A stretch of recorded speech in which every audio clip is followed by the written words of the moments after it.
Ex-WWE stars claim they were punished and pissed off. NXT title changes and an injury. MJF talks John Cena's heel turn and somewhat shoots on WWE talent. I'm Luke Owen and this is the WrestleTalk News. Support WrestleTalk! But first, are you a nearly average person? Would you like to be part of a nearly average wrestling promotion? Well, now it's your chance to shine. Hollywood megastar and viral sensation Shane Hartline announced recently that he'll be launching a new wrestling promotion, Nearly Average Wrestling, and WrestlingHeadlines.com, which isn't just a redirect to the Nearly Average Wrestling Instagram page, revealed yesterday that he'll be holding virtual auditions for his show on March 10th, 2025 at 8 p.m. PST.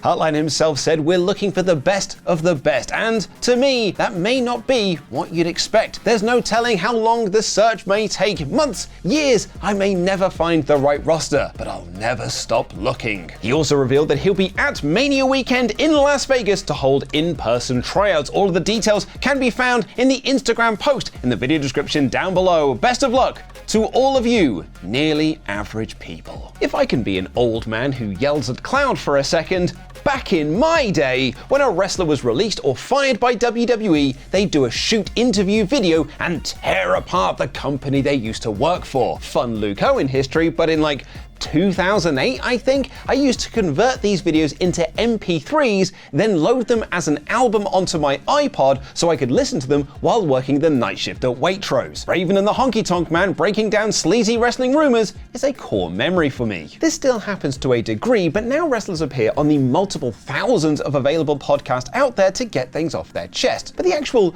shoot bit is much rarer than it used to be. Wrestling is too nice nowadays, and that's probably for the better. Releases themselves also don't feel like they happen as much as they used to. But tell that to 2025, as last month WWE released or let the contracts expire of talents like Sonya Deville, Cedric Alexander, Duke Hudson, AOP, Blair Davenport, the Good Brothers, Isla Dawn, and several others. Which means there's a bunch of people looking for a bunch of podcasts to talk about a bunch of their feelings. And one of those names is Carmella, who had her contract expire and not renewed by WWE last month. Carmella took time off from WWE in March 2023 to start a family with IRL husband and shoot angle attempter Corey Graves, but never returned. Her last match on WWE TV was almost 2 years ago to the day in a losing effort to Bianca Belair on Raw. And speaking with Barely Famous Podcast, Carmella believes that she's being punished because of that pregnancy. Here is a preview clip of that podcast. You have been out of WWE for almost 2 years. Yes. But not by choice. No. So let's talk about it. That's the whole point, to get people talking and to be bold in your face. Let's talk about it. Let's have the conversations that, women aren't having. Is it because I'm a woman? Is it because I had a baby? And it just feels like a shitty way to end a 12-year career with the company, that this is how it ended. He still has a job. We had a kid and he has a job, but I don't. I guess fast forward until a few weeks ago, and then I got a call saying that my contract was up in 10 days. Everyone just ghosted.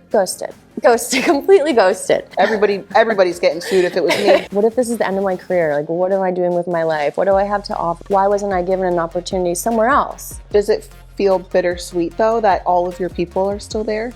I feel like I'm being punished because I had a baby. And men don't really have to think about it because they're men. They could change their mind.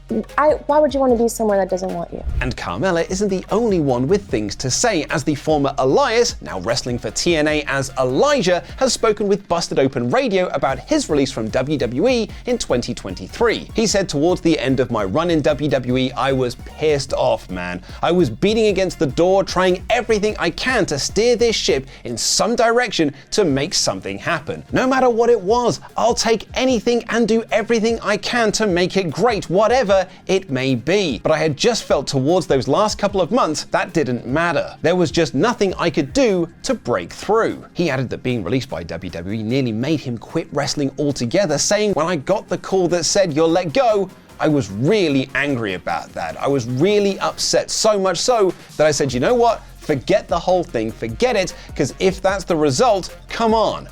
I was just really angry. But it wasn't just WWE that released talent this year, as AEW weren't far behind them, coming to terms with the release of Miro, Malachi Black, and Ricky Starks, the latter of which is already in NXT, now as Ricky Saints. It's also being reported that Rey Fenix is a free agent from All Elite Wrestling and is expected to join WWE before WrestleMania. But it isn't any of those talents that have been speaking to podcasts. It's in fact MJF, because he was interviewed by Sports Illustrated ahead of Revolution and his much anticipated match against Hangman Page. He talked about his AEW contract and what he'll do when that ends, as well as Happy Gilmore too, but was also asked about the John Cena heel turn from Elimination Chamber, which he called an awesome moment. He then used this to transition into his thoughts about wrestling talent from competing promotions, acknowledging what's happening on the other shows. Now, I'm going to take a couple steps back now and go back to you almost looking afraid and sheepish to ask me this question. If you are in the world of professional wrestling, if you are a top guy and you don't watch as much or consume as much professional wrestling as you possibly can you call yourself a student of the game? Can you say you're giving your best foot forward? Can you claim to be one of the best in the sport? In my opinion, no, you absolutely cannot. So if you were to ask a WWE star, have you been watching AEW? And they say no, one of two things is happening. One, they're lying through their teeth, or two, they don't care enough about this industry to study what's going on in it. I watched TNA. Can I defend myself for 1 second? Go ahead. I didn't want to assume you were watching only because maybe you're out with your girlfriend. Maybe you have an AEW thing to do. That was why. I am in my beautiful home on Long Island, the most magical place in the world, and I watched Elimination Chamber. We could have watched it together. All right, go ahead. I don't know about that. Now, and I can assure you that there'll be plenty of WWE wrestlers that are going to be watching Revolution. Because if you are a real professional wrestler, scratch that. If you're a real athlete and you aren't in the clue or in the know of what's going on in your sport, I pity you. I think you just do not take your job seriously. And I take umbrage to that. There likely won't be any bad blood here though, because in replying to a new fan about this interview on Twitter, when asked if tribalism exists between the wrestlers, MJF said, "No, we have lives. We enjoy all wrestling. Two companies existing gets us the pay that wrestlers should have been getting in the first place. Thankfully, the monopolization stopped." Another wrestler that's done another interview with another podcast is AJ Styles, who recently sat down with Chris Van Vliet to discuss him wrapping up his career, as well as looking back at the three-way match from Unbreakable 2005 to this day, one of my favorite matches of all time, and how pissed off he was at the Hulk Hogan era of TNA. But on the subject of ending his legendary career, Styles said, "I will not wrestle at 50, I promise you that." Fightful Snake reported recently that Styles' deal with WWE could be coming up in a few months' time, but AJ has often said that he will likely stay with WWE until the end of his career, and he is currently 47, which means we've only got 3 more years of the Phenomenal One to enjoy. Come on AJ, one more match in TNA, let's make it happen. And of course, there's a better chance of that happening more than ever given the relationship between WWE and TNA, which was seen again on last night's NXT as TNA Tag Team Champions, the Hardy Boys, appeared to hype up their match with Fraxium. But that wasn't the big news coming out of last night's show, as we have a new North American champion in the form of Shawn Spears, who beat Tony D'Angelo to win the title in the main event. Amazingly, this is Spears' first title win in WWE, though he did win titles in both FCW and OVW. The other news coming out of last night's show is much sadder, however, as the match between Cora Jade and Jordynne Grace was prematurely stopped, with Grace being announced as the winner via ref stoppage. Jade could be seen talking to the referee before the match was called off, and Grace backed away from her, and fans took to social media concerned that this was an injury to Cora Jade's knee. She spent much of 2024 out with a torn ACL, but Sean Ross Sapp posted on Twitter that the injury was actually to her head. Jade herself confirmed this, posting on Twitter, "Got rocked for a sec, but my knees are all good." Jade is set to face Masha Slamovich for the TNA Knockouts Championship at their Sacrifice pay-per-view on March 14th.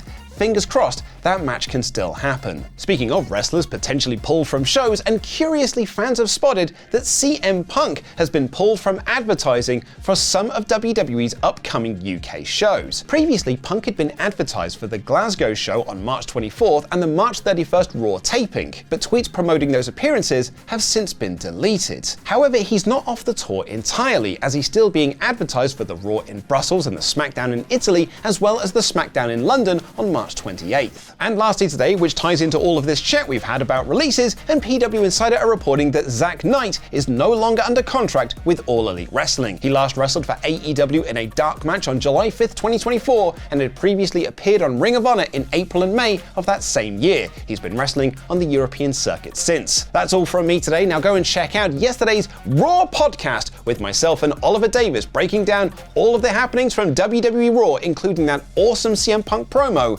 and Io Sky winning the World Championship.